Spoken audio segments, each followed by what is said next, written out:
Hello, everybody.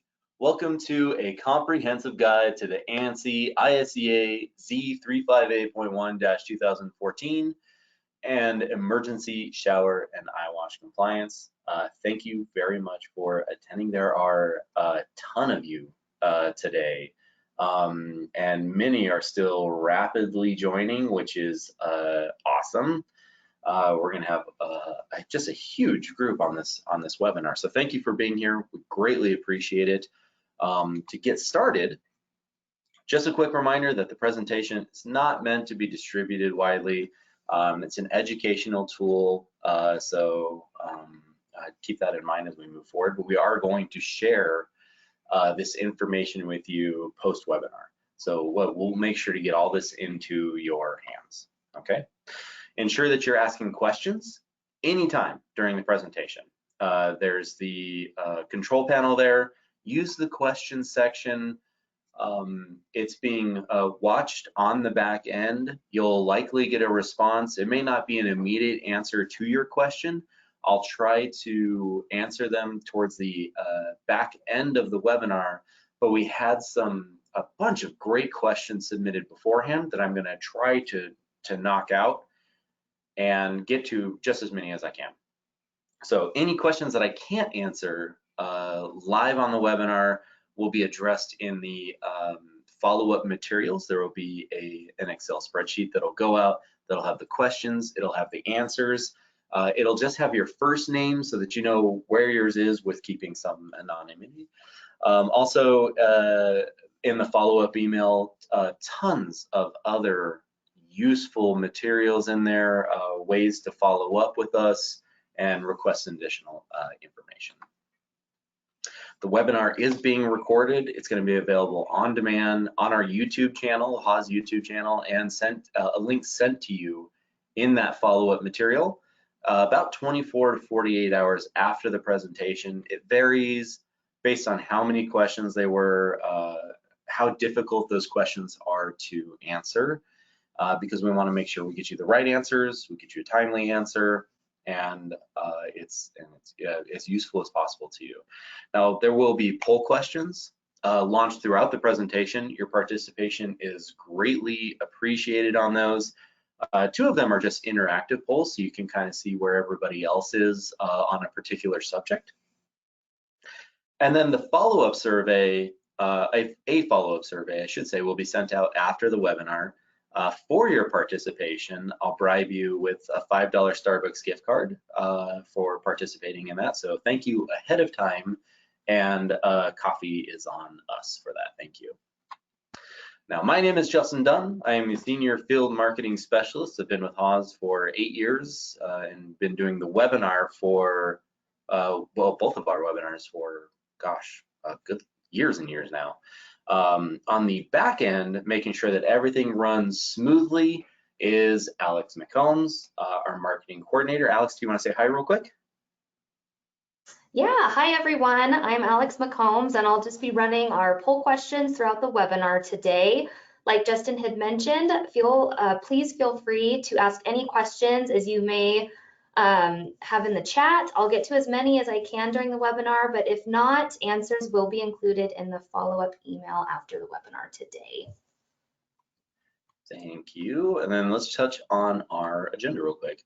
So here at Haas, I am considered an ANSI specialist. I do my absolute best to understand the standard as deeply and as intimately as I can, so I can share that information and make it as digestible as possible, as digestible as a ANSI or OSHA standard can be.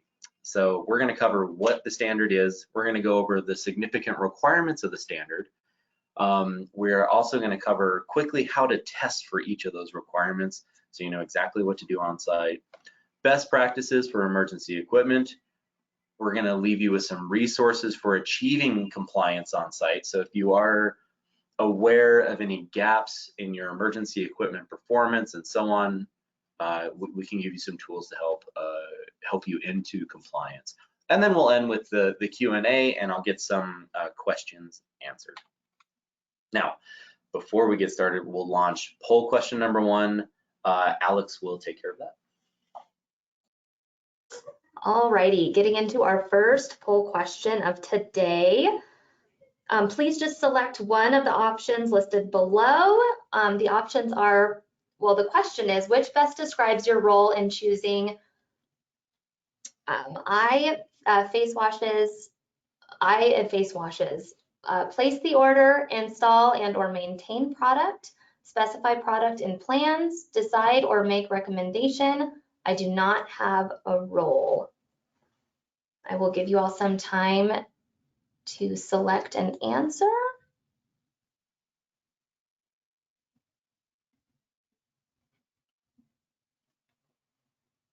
Getting some great answers. Thank you everybody for participating.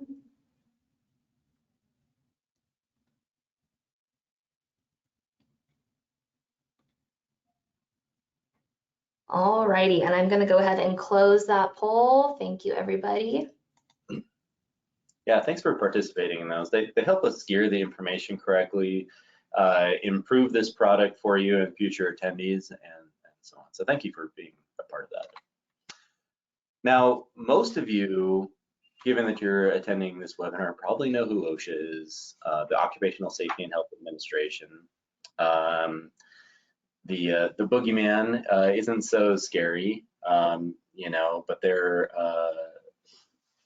primary focus and recommendation in you complying with their own standard, which is 29 CFR 1910.151C, is referring you to the ANSI standard. So OSHA's standard under that 29 CFR is medical services and first aid. And this is all we get. We get a paragraph. It tells us where the eyes or body of any person may be exposed to injurious corrosive materials.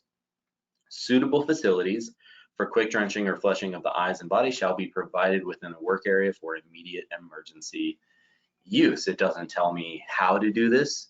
It doesn't tell me where that equipment needs to go, which is why the Z358.1 standard is so important. Okay, now the whole purpose behind the ANSI Z358.1 is reducing injuries and fatalities, right? We want you going home in the same way that you showed up for work, lowering general workplace risk, having that emergency equipment on site to protect you, right?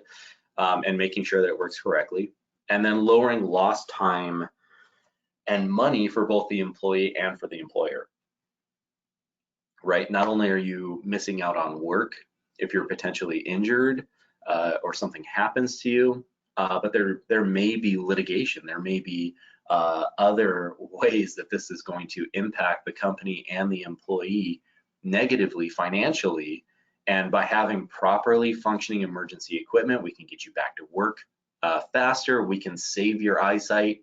We can reduce the likelihood of skin grafts and so on and so forth. So very important. Now, OSHA has stepped up their enforcement, particularly for employers who have a history of serious or repeated violations, which are some of the most serious violations. On August 1st, 2016, OSHA fines increased for the first time since 1990 by 80%, which is it's a hard percentage to swallow. It was a huge percentage, and it bumped OSHA fines up significantly. And then effective January 2nd, 2018, OSHA fines increased by an additional 2%. And that'll be year over year to account for inflation going forward. That's what they were missing, was they were not adjusting those fines based on inflation. So I'm going to show you a map of some fines across the US here in a moment. But we want to find out from Alex here, she's going to launch our poll question, what the average you think is for fines across the US. Yeah, so we're going to get into our first interactive poll question. And the question is, what do you think the average OSHA fine is? Again, this is just another select one option. We have $0 to $1,000, $1,000 to $10,000, $11,000 to $25,000, or $26,000 to $100,000. So I'll give you guys some time to answer that. The interactive poll questions are a bit different than our regular poll questions. After I close the poll, I will reopen it to share what answers we've got and to see the percentages of how many people voted for each. So I'll give you some time to do that.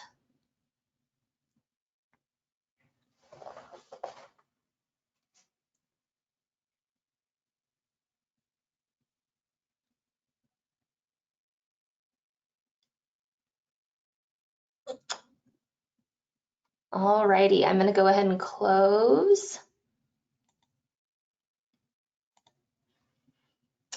Okay, so based on our poll results, the top answer of today was the 11,000 through the 25,000, coming in at 41%. The next highest one was 1,000 to 10,000, coming in at 33. And then next we have 26,000 to 100,000 at 24%, and the lowest was 0 to 1,000 at 2%. Thank you everyone for participating in that. Greatly appreciated. I think that's interesting, and it's not necessarily off the mark. I think that's pretty accurate. Here's a map across the U.S. You're going to see fines on the lower side, and you're going to see some monsters on this map. Nearly $400,000 in total penalty. And I thought that was interesting because OSHA's maximum penalties for serious or other than serious violations range from $13,000 to about $14,000 and some change. The maximum penalty for willful or repeated violations, which are the much more serious, right? We told you to fix something, you ignored us, you didn't fix it, and we're back. Those fines per violation, mind you, can run from about $136,000 to $145,000, right? So if OSHA wags their finger at you, you need to get moving. But you've got Transaxle LLC. This is all public information. You can find it on the OSHA site or around the internet. But just failure to provide adequate eyewashes and employees exposed to hazardous substances. I thought one of the most interesting ones, and one that I particularly looked into, was the Bay Area Athletic Club up in Oregon. They had employees working with extreme pH chemicals, and they didn't have an eyewash or shower station, and they were working with a pool. They had a pool in place, and the employees were working with the chemicals to maintain that pool and didn't have any protection on site, and some of those could be really serious. So just to give you an example of what they look like across the US. Now the standard itself was written by the ISEA, that's the International Safety Equipment Association, and it is distributed by ANSI. That's their role in this. And it defines emergency eyewash and shower design, location, temperature requirements, and proper functionality and usage.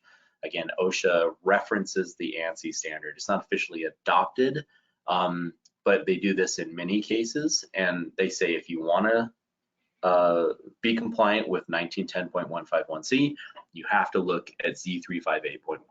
Okay. There is also, and this always gets brought up afterwards, there's no grandfather clause here. Whatever the current year of the Z358.1 standard is, 2014 being the current one, that's the one that we need to be looking at and adhering to.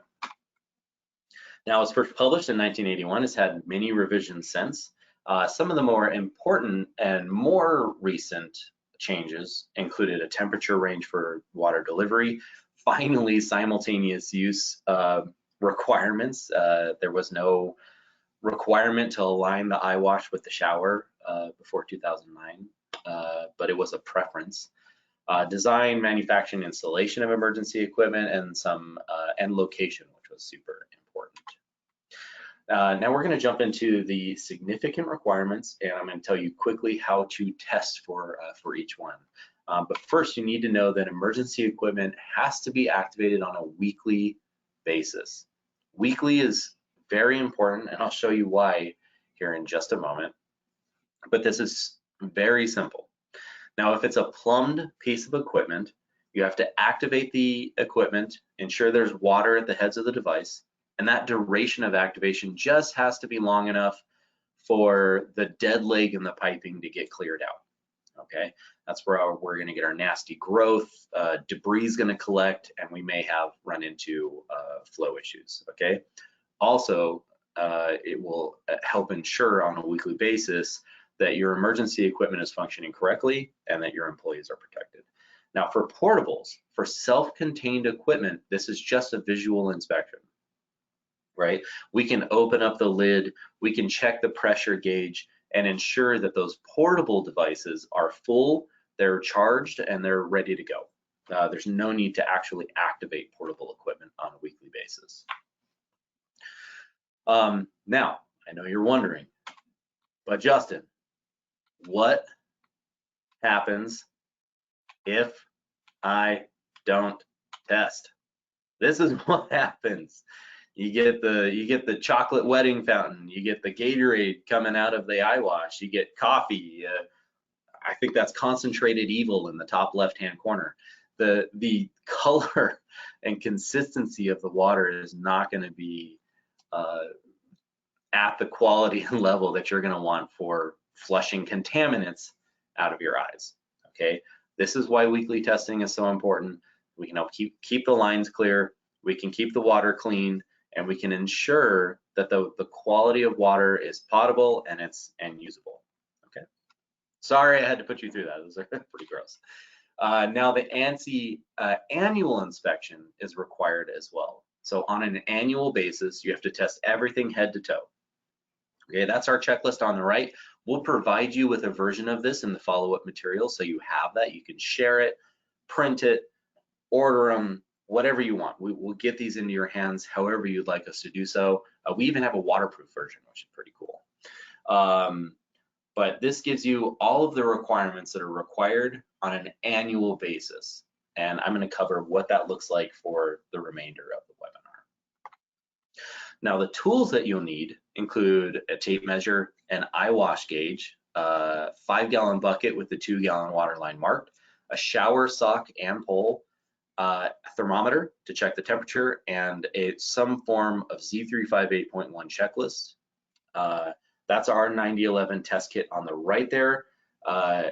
Most manufacturers have a version of this, and this is the best tool for you to get out there, measure compliance, and ensure it. Now into the requirements.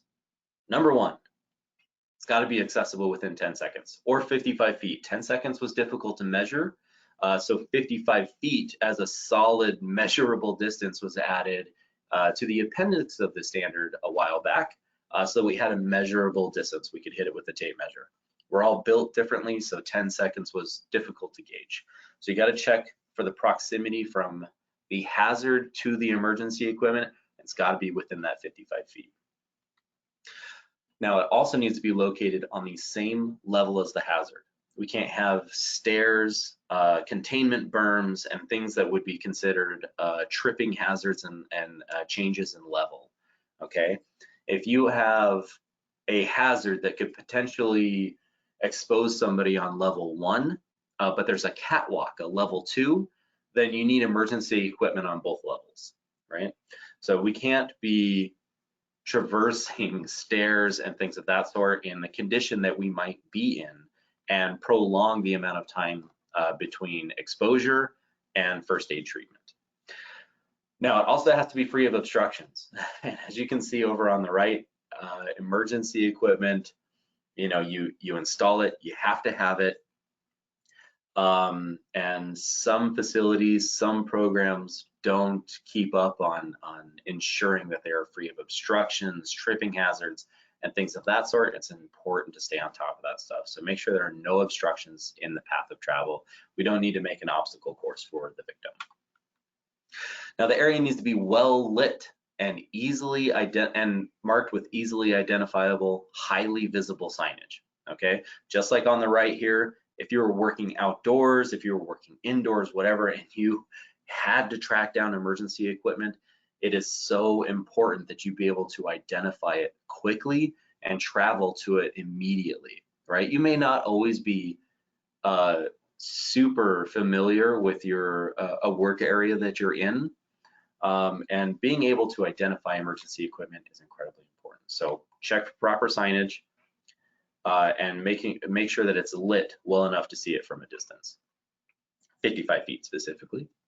Now, it needs to deliver flushing fluid for a full 15 minutes. This requires that you run each piece of equipment for a full 15 minutes. Now, that's not terribly possible in a lot of situations. If you have clean rooms, hospital hallways, etc., 15 minutes of water is a lot. That's a lot of 360-ish gallons that you're going to be dumping on the floor. And that's if you're using flow controls like with hose equipment. You know, some of these showers are pumping out 30, 40 GPM, and it's a lot of water to capture, and there's not a lot of equipment out there to do it. So if you're outdoors, easy peasy, let it hit the ground. If you're indoors, capture the water as best you can, funnel the water to a nearby drain, or test the supply line. Ensure that the supply line that is feeding these pieces of equipment is capable of running nonstop for a full 15 minutes, and you can knock off several pieces of equipment on the same supply line. Now, outlets need to be protected from airborne contaminants. Dust covers have to be in place, right? We don't want contaminants getting in there and clogging up the heads of the device, okay? The dust covers also have to be self-removing. So upon activation of the equipment, whatever that equipment looks like, the dust cover has to pop off by itself unassisted, right? You don't need extra steps between activation and use. We have to make sure it's immediate. You have other things that you're going to need to do, holding your eyelids open and dealing with the emergency that you're currently in. And you shouldn't have to worry about the dust covers. Now the unit has to go from off to on in 1 second or less. Now, incredibly important in this requirement is that it has to remain on without the use of the operator's hands for an indefinite amount of time. You have to manually shut the emergency equipment off when you're done with it. Now, self-closing valves used to be very popular, used to be even standard on emergency equipment. If you have spring-loaded valves, etc., those have to go. These have to remain on without the use of your hands. You know, I can rub my belly and pat my head at the same time, but hold a shower open, an eye wash or eye face wash, remove clothing, hold my eyes open, etc. is just not, that's not ideal. So activation, indefinite open, and so you can deal with the emergency, okay? Now there's a misconception out there that there's a one motion activation. This isn't the case. It has to be in under 1 second, which allows multiple things to happen if it's necessary for the type of emergency equipment to deal with. If there's multiple steps for activation, so long as it can be done very quickly and in under 1 second. Now, eye washes, eye face washes, and drench showers all have different GPM requirements in the ANSI standard. An eye wash minimum, bare minimum of 0.4 gallons per minute.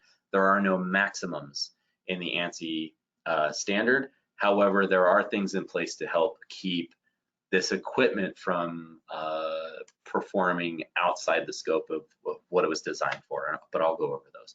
Eye face washes are a minimum of 3 gallons per minute. Drench showers are a minimum of 20 gallons per minute. And of course, a combination of those for a combination unit. Now, it also must, this is what I was talking about just previously, has to provide a controlled flow of flushing fluid at a velocity that's low enough to be non-injurious to the user.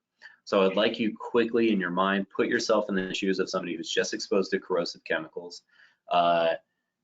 You're removing your clothing, you're running to a piece of emergency equipment, you turn it on and you have 40 gallons per minute dumping out of a shower head on top of your body and on top of what is already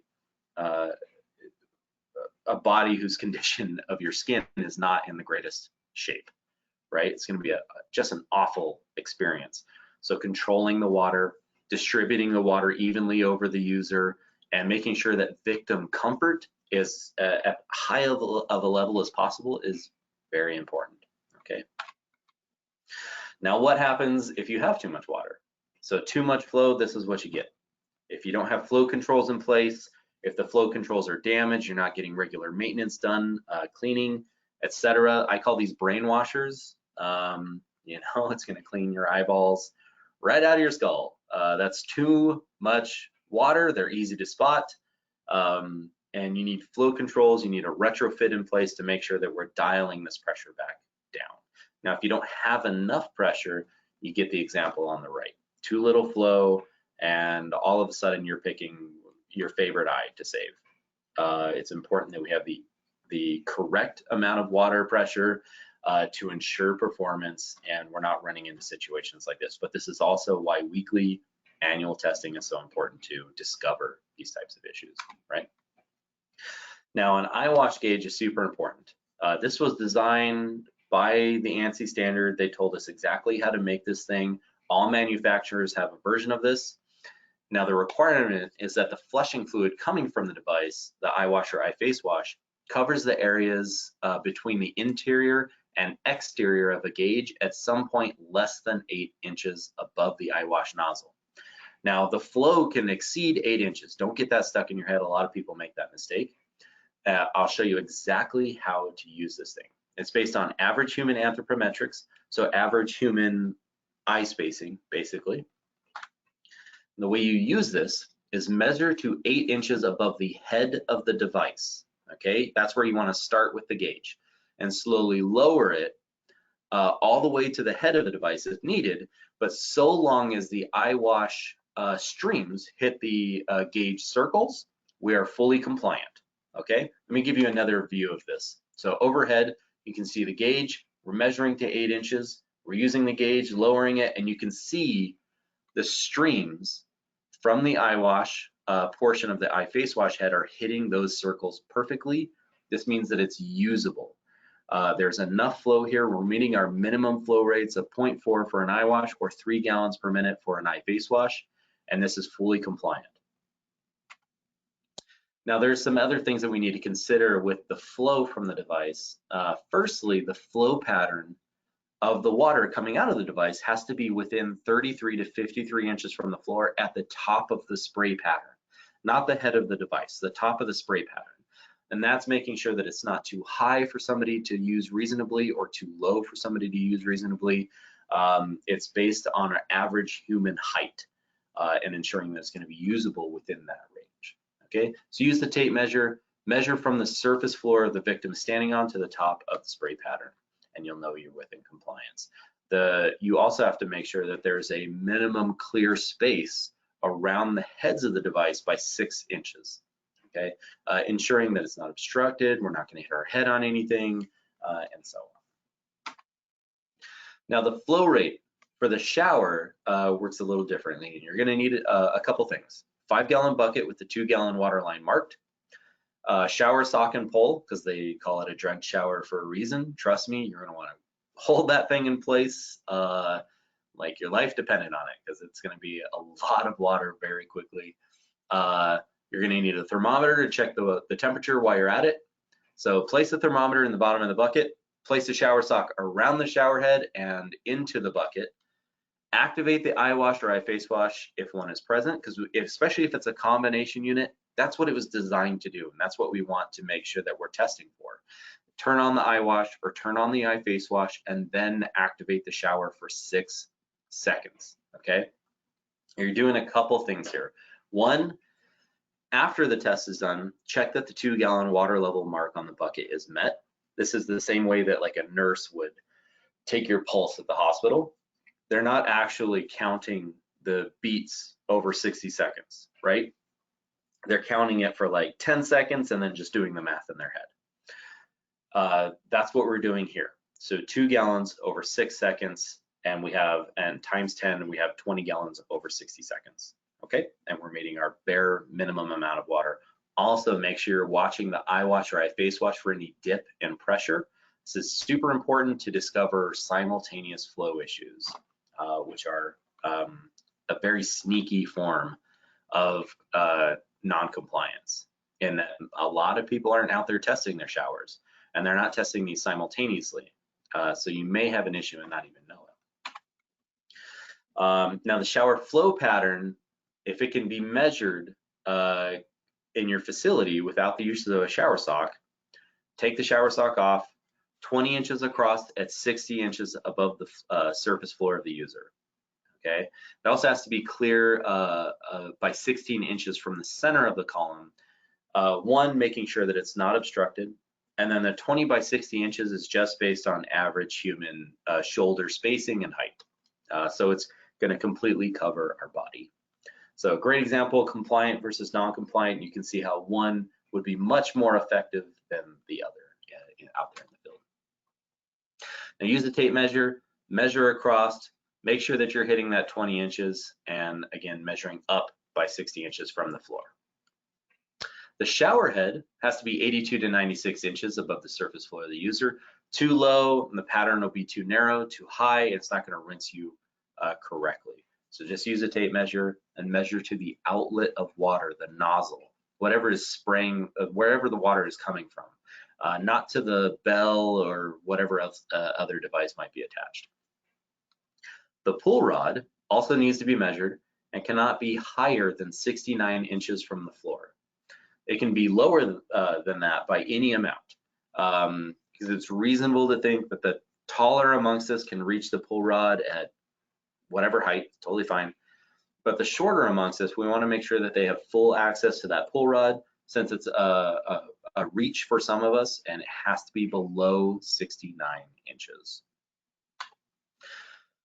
Now, combination unit components, this is really important, need to be capable of operating simultaneously, meaning the shower and eye wash or eye face wash have to function together at the same time with no loss in pressure to either, okay? We can discover that during the shower test, but they also have to be positioned so that the components can be used simultaneously by the same user. I don't know why they do this, but sometimes when these get installed, I'm guilty of throwing away instructions, and I know some of you are, but I have to make sure that these are installed by the manufacturer's recommendations, which are in line with ANSI standards. So the shower and the eye wash are designed to be used at the same time by the same person, but they'll locate the shower facing in one direction, the eye wash facing in another, thinking they're for like separate instances, but this is for one person. Okay, so activate both the eye wash and shower head, making sure that they can flow simultaneously. There's no starvation of either device, and then just make sure that they are directly located over and under one another. If a shutoff valve is installed in the supply line for maintenance purposes, provisions need to be made to prevent unauthorized shutoff. So trace the supply line. My suggestion always when I'm in the field and when I'm on site is that if I have a supply line that is easily within reach of passing employees, like it's reasonable or easy for them to reach up and grab a shutoff valve and just shut it for whatever reason, right? Lock that open, okay? So that if maintenance is necessary, they can come over, unlock a lotto device, for instance, or if there's a locking device on the valve, that's very useful. Do the maintenance after they shut it off, and then there's a process in place to put that lotto device or whatever it is back in place, right? So they have to be locked open. Now, if it's really unreasonable that anybody would be able to access this valve, I don't really worry about it. You know, if it's way up in the ceiling where nobody would normally be able to access it, I don't think you have to worry too much, but if it's accessible, throw a locking device on it. Now, employees who may be exposed to hazardous materials need to be instructed in the location and proper use of the emergency equipment. You just inquiz your employees on the location of the nearest piece of emergency equipment. Make sure they know where it's at and make sure they know how to activate it. Now, where the possibility of freezing conditions exist, the unit needs to be protected from freezing, or freeze protected equipment needs to be installed, like you see here on the right, usually cable traced, jacketed, with foam on the inside, ensuring that the lines are protected from freezing, or the tank is protected from freezing. So just check your local weather patterns, check temperatures during your worst months, right? You don't want to check in July or August. Ensure that you're checking during your worst months to ensure that we're not freezing, because if they freeze, right, we're not going to have proper operation. Now, the temperature of the flushing fluid needs to be between 60 degrees and 100 degrees Fahrenheit. Okay. On the low end, this is based on hypothermia. On the high end, it's based on the temperature at which the soft tissue of your eyes start to be damaged. So 16 degrees Celsius to 38 degrees Celsius for my buddies up north. 75% of ophthalmologists say that having that tempered water is important, citing it increases the chance that a victim can tolerate the 15-minute flush. Okay, imagine 60-degree waters for 15 minutes you have to be in there, right? So you want to make sure that it's reasonable, that the temperature is going to be semi-comfortable, right? Somewhere between 75, 85 degrees is just about ideal. It's not great, but it's not going to freeze you and or scald your eyes. Now, if it's too cold, again, you're getting that hypothermia, cold shock, possibly cardiac arrest, and you may not remove your clothing, which is very important. Contaminants can get trapped against your body. Now, if it's too hot, more than 100 degrees, you're risking hyperthermia, right? Possible heat stroke, confusion, and scalding of the eyes and soft tissue at 100 degrees Fahrenheit. Skin burns start at 120 degrees Fahrenheit. I think the highest temperature I've run into infield was it was 128 degrees Fahrenheit, and I'll nearly burned my skin through the shower sock. So if you have really hot areas or a process that is affecting your water lines, you need to make sure to insulate them or remove them away from those sources of heat. And then of course, hot water can react negatively with certain chemicals. Legionella bacteria unfortunately thrives between 95 and 115 degrees Fahrenheit. I found out recently the range is much higher than that. It's like 77 degrees Fahrenheit to, I think on the high end, I think it was about 115 still. And that overlaps the ANSI tepid water range. So we need to make sure that we're clearing out those lines and ensuring that we're not creating an environment that's going to allow something like Legionella to thrive. But there's obviously other bacteria and things that you need to worry about too. So clear out those lines. Now, so supplemental equipment is what should be in each of these holders, and unfortunately isn't. It's very important to keep track of these devices. This is how we find them. We find them in a huge array of interesting situations out in the field. So the squeeze bottles they're supplemental. They're great to have on site. As a matter of fact, it's a sign of a really healthy safety culture, but you have to be checking the expiration dates, make sure they're getting swapped out, and you have to ensure that they are supplementing primary plumbed emergency equipment. These are designed to be installed at the hazard, so you have immediate access to flushing fluid on your way to primary plumbed emergency equipment, okay? So you've got frozen, you got the towels, you've got chemicals. This one, second to the right, it cut it off a little bit, but it expired back in like 1998. And I like how the rosary beads are on there too. So you can just, I think, pray the issue away. And then the one on the right is just, it's just too bad. Just pop that eye out, it's gone too far. But make sure you're checking these, keep track of them, replace the bottles, incredibly important, okay?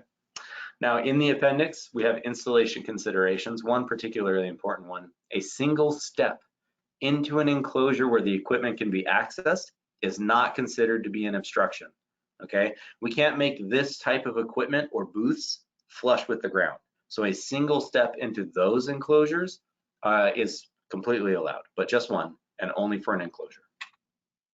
Doors are allowed, but under certain circumstances. It has to be non-locking. The doors have to open in the direction of the emergency equipment. The hazard has to be non-corrosive, and it has to be push bar or panic bar operated. If you have each of those things in place, you can have doors in place. But the second something is corrosive, you have to have emergency equipment as immediately adjacent and as accessible as possible. Now, Alex is going to launch poll question number 2. Yeah, we've got another poll question for you. This one is, what are you likely to do after today's webinar? Check all that apply. Do not answer if the question does not apply. So please select all that apply to you. One is do a full test using the ANSI checklist HAWS provides. The second one is contact HAWS for more info on ANSI. The third one is educate others. The fourth one is order product to become compliant. And the fifth one is specify the right type of equipment. I'll give you all some time to select your answers.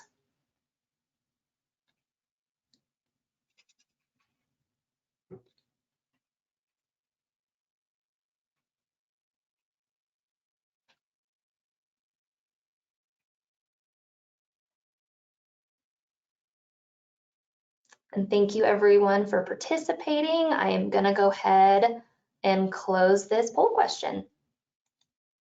Awesome. We get such an overwhelming number of responses from you guys. There are hundreds of you in here, and we love seeing your feedback on these. So thank you, really, we appreciate it. Now for some best practices, things that are tried and true for us. We have a lot of programs. We've been doing this for a long time, and we want to make sure that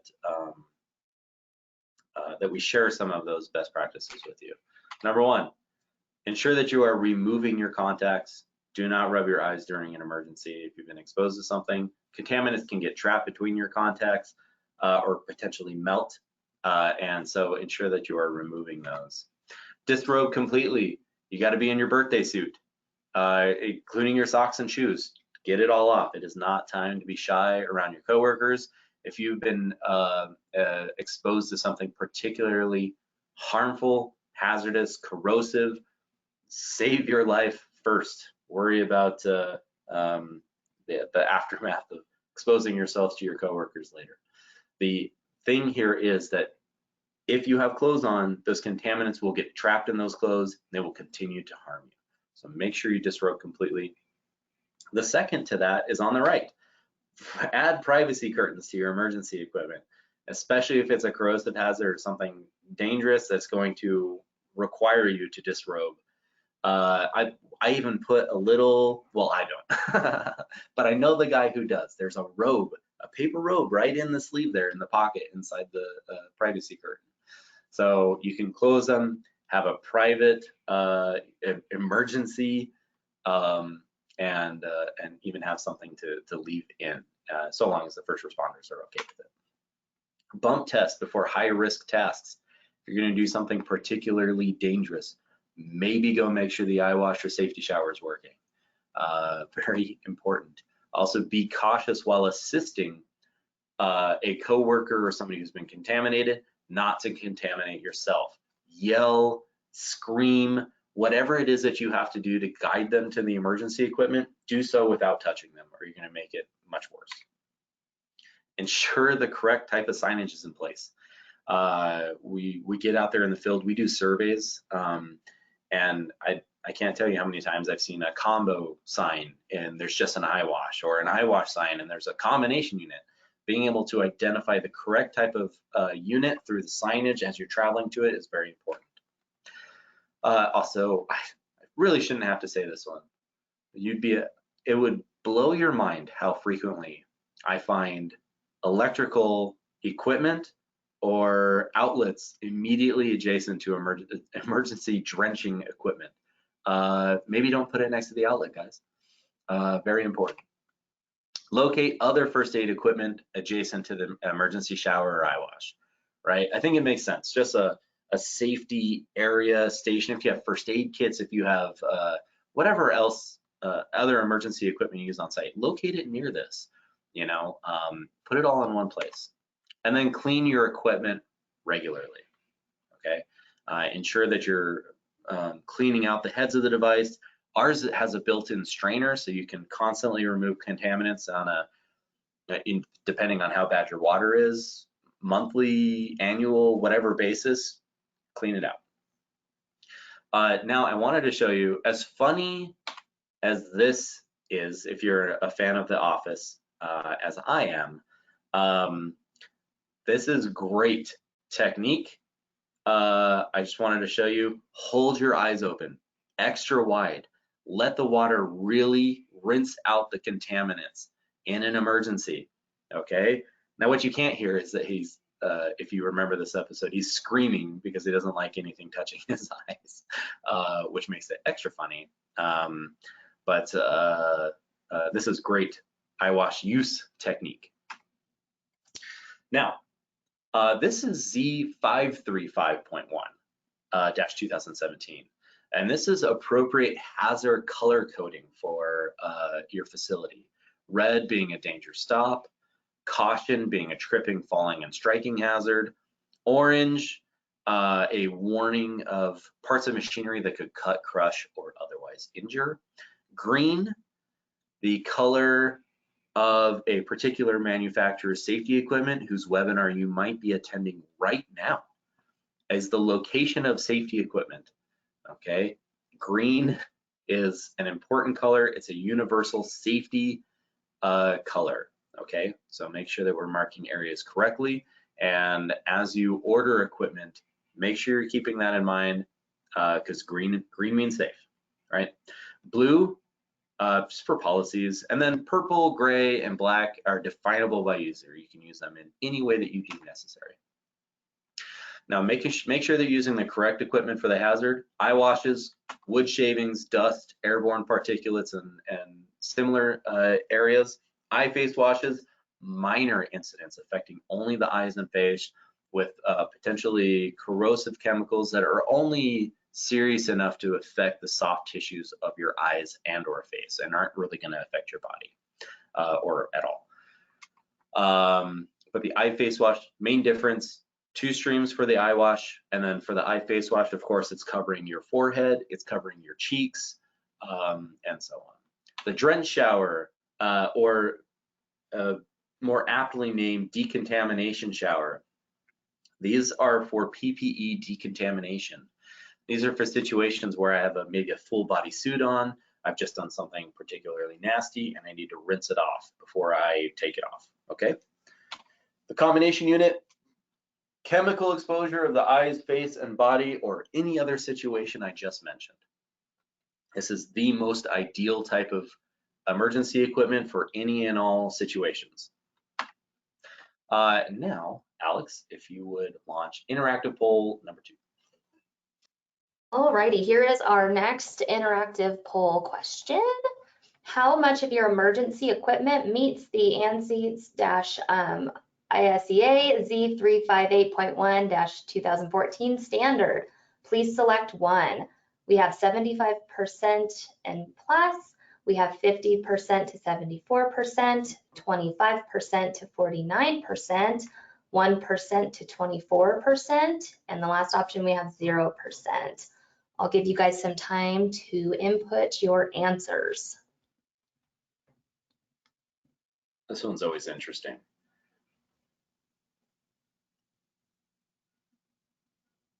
I'll show you why right after this poll.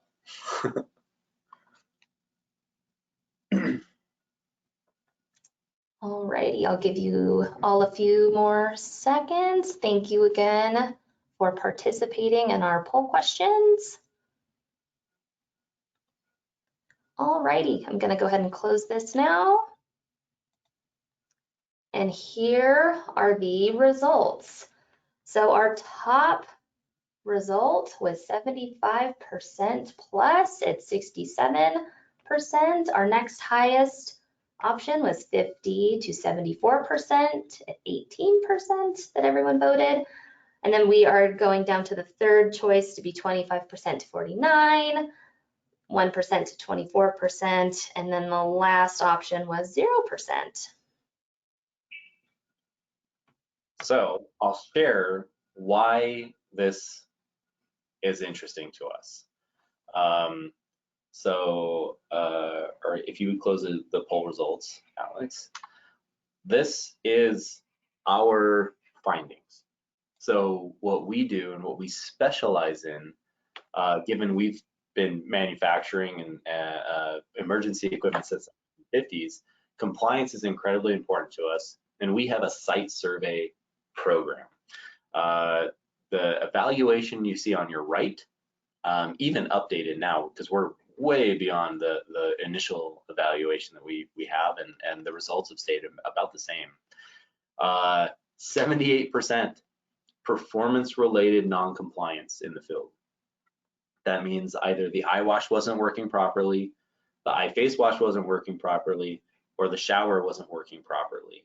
Okay, not enough water, too little water, injurious, uneven, etc. Only 12% of the units total that we surveyed were fully ANSI compliant. Okay, the other non-compliant 10% there, the blue section, is the missing sign, dust cover wasn't in place, secondary, tertiary stuff that doesn't really affect the overall performance of the equipment, but needs to be checked regularly. Now, this site survey program that we offer is complimentary, okay? It includes 1 full day of inspections, an inspection report, fully with photos, our findings, incredibly detailed report and shareable, an executive summary chart, just like you see on the right of your site, recommendations on how to fix every compliance issue that we found, and a debriefing meeting or web conference with your surveyor. We have a huge network of people across the US and Canada trained by yours truly in the ANSI standard and in the process of inspection. There are some restrictions that do apply in participating in this, being distance from those people. If you're way out in the boonies, it may take some time to get somebody out there, and they may not be able to access your area easily enough where we can do a free site survey. But we have somebody in every single state, okay? And then so if you're interested, and we hope you are, you can either visit www.hosco.com/survey and fill out the form to participate and request a survey, or we might have a poll question on that. Down to almost our second to last poll question. Would you be interested in a free site survey of your existing emergency equipment for ANSI compliance? Please select 1. Yes, please have someone contact me, or no, thank you. I'll give you all some time to respond.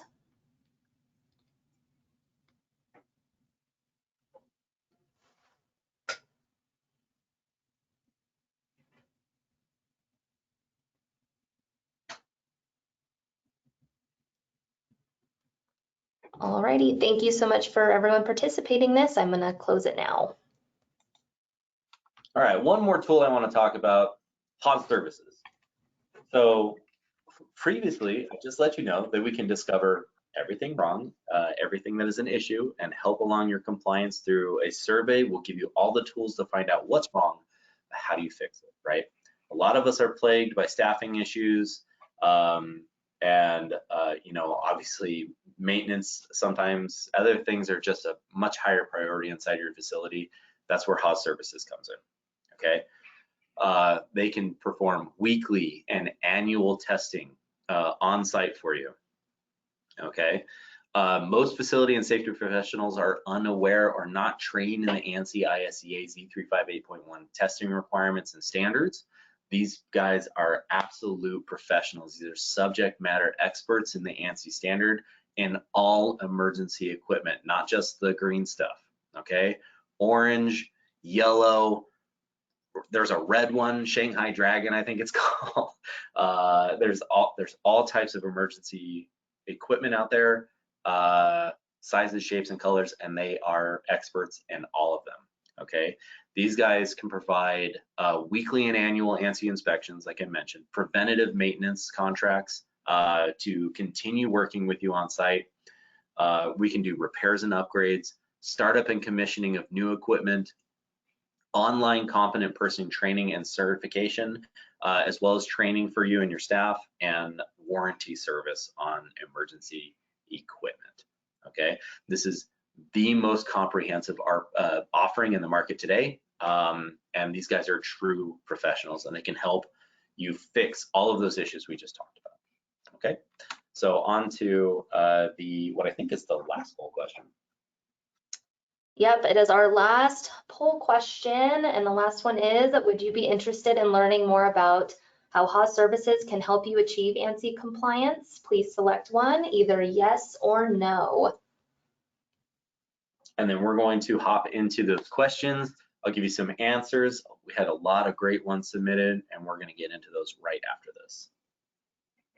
And then leave with you some contact information.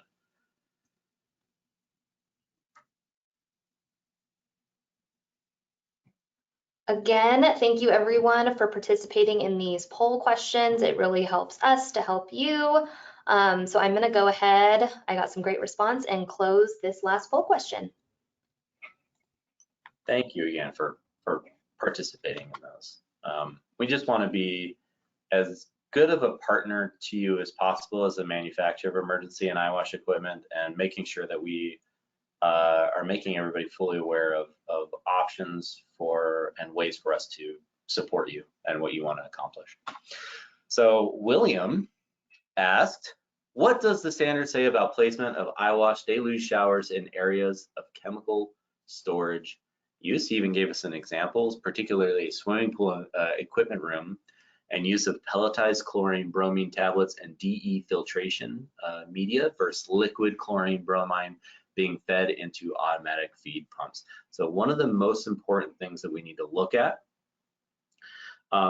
because OSHA and ANSI don't say, hey, if you have pelletized chlorine, you need this. That's not up to them. It's up to the safety data sheet. You got to look at the safety data sheet for the chemicals and materials you're using in these areas, and it will tell you under the first aid section exactly what you need. It'll tell you rinse your eyes for this amount of time or wash your skin for this amount of time, okay? If it says rinse your eyes out for 15 minutes, you know you need an eye wash at a bare minimum. If it's a chemical hazard, I would suggest using an eye face wash. That's really kind of industry standard now anyways. Eye washes are slowly becoming a thing of the past. And if it says wash your skin for 15 minutes, it's a combination unit. You want an eye face wash and shower for full body decontamination. Okay. Michelle asked, when do you need a combo emergency eye wash station versus when do you need just an emergency eye wash? Okay. Now, emergency eye washes are really for a limited number of situations. It's airborne contaminants, dust, wood dust, you know, chemicals that are only going to affect the very soft and vulnerable tissues of your eyes and not your skin, and situations like that. And eye wash and shower station, a combination, is ideal for any emergency. The one I just mentioned, but also incredibly corrosive materials, right? Full body decontamination are the areas where you want those. And again, check your STS sheets. It'll tell you exactly what type of equipment that you need. Mary says, please discuss water temperature and the pros cons when some facilities rely on municipal water and the temperature in their buildings to keep water supposedly tepid, quote unquote. I don't know why I did the fingers, but I did the fingers just so everybody knows. I'm sure you will cover the proper way to test multiple units on the same supply line. Yeah, so when you're testing multiple on the same supply line, I sometimes, depending on the area, what type of facility you have, test the supply line, right? Test that for 15 minutes and its capabilities, pressure, etc. Go run the equipment, like use the test kit 9011, test the shower, test the eye wash. But if you're going to do a full 15-minute test, test the supply line rather than the units, because they may not be in an area where you can just let it run for 15 minutes, right? Now the water temperature, I think pros, cons, 60 degrees to 100 degrees Fahrenheit. If you're relying on municipal water, there are lots of ways for us to bring that water up to tepid. Now tepid just means on the low end, we're not risking hypothermia. On the high end, we're not risking hyperthermia, cold shock, heat stroke on either end, and so on. There's, if your body and your body's insulation is already damaged, we are going to bleed heat from our bodies very quickly on the low end, right below 60 degrees Fahrenheit. And it's going to make the first responder's job on the way to the hospital that much more difficult, okay, dealing with other symptoms now beyond just the damage to your body.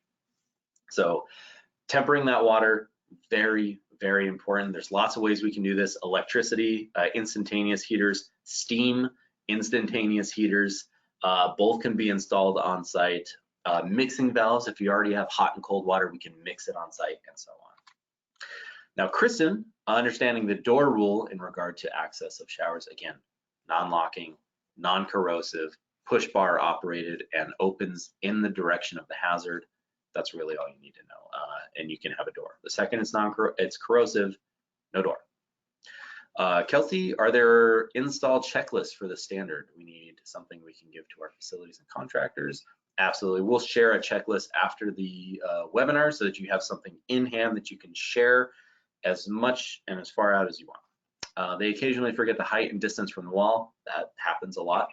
Is the distance amount of how close to the person the eyewash should be, how close to the hazard it should be. For the sink ones, sometimes things are too wide for proper use of the eyewash when mounted. We have side of the sink, swing in activated. We have back of the sink, pull down, short arm, long arm. There are many, many types of lab mounted devices that can suit your needs, I guarantee it. And I'd be happy to help you figure out which one. Shelly, when is a safety shower required? Not all chemical storage has safety showers. At what point is it required? Is it purely risk-based? It is, yeah, risk-based. So check those SDS sheets. It will tell you, based on those chemicals that you are storing, what type of emergency equipment. I think it's section 4 is first aid. Lindsay, are you supposed to verify the temperature of the water every time you test the system? No, not at all, just once a year. Verify the temperature of the water. For weekly activations, you don't have to check temperature. For portables, it's a visual test. For plumbed equipment, it's an activation, but you're just clearing out the dead leg and making sure the water's staying clean. Paula, are there any requirements for unplumbed emergency eyewash stations? Yeah, absolutely. There's tons. There's a whole section in the ANSI standards specifically on portables, and it tells us, and a lot of the rules apply. So the eyewash gauge, the height of the eyewash gauge, how to use it, has to be between 33 to 53 inches for the eyewash streams, and so on. So all of that is in there. There's a whole portables section, and we touch on it on our checklist as well. Everything that applies to an eyewash applies to those, with the exception of weekly testing. It's just visual. Bob, please address the distance or placement of EEES from the hazard to the station. Yep, 10 seconds, 55 feet. I highly suggest using 55 feet and not the 10-second rule. Again, we're all built differently, and I think it's important to have a solid measurable distance. So 55 feet would be my suggestion there. And then I had one other one that was submitted. It was dropped off to my desk. If you are exposed to corrosives on just your hands, do you still need to use the full emergency shower, or can you use a hand washing sink? Now, if you didn't have an emergency shower available, a hand washing sink sure could do it. The issue is if you've been exposed to something that is corrosive and it's affecting your skin, your hands, the potential for it to spread purely by accident to your face, rubbing your eyes, running down your forearms, etc., there's a potential there. So hop in the safety shower, right? Make that mess, damage the drywall, the electronics nearby, whatever. It's worth it, right? For your safety and well-being, hop in the safety shower. And that's it for the Q&A. It's as many as I could get to. I'm sorry for going a little bit over. My name is Justin Dunn, Senior Field Marketing Specialist. Thank you for attending this webinar. We have a new live chat feature on hosco.com. Our customer service information is on the screen. These guys are top-notch. This is a top-notch customer service team. They're happy to help you pick up the phone or live chat with you on the website if you need anything at all. Also, visit hosco.com. It is an awesome tool, very useful resource. Sign up for our e-newsletter if you want more information on upcoming webinars, CEU credits, new product information, and so on. Thank you so much for being here. We greatly appreciate it. I hope this was useful to you. I hope we could take a dry subject and make it a little more digestible and entertaining. And thank you very much for being here, and enjoy the rest of your week.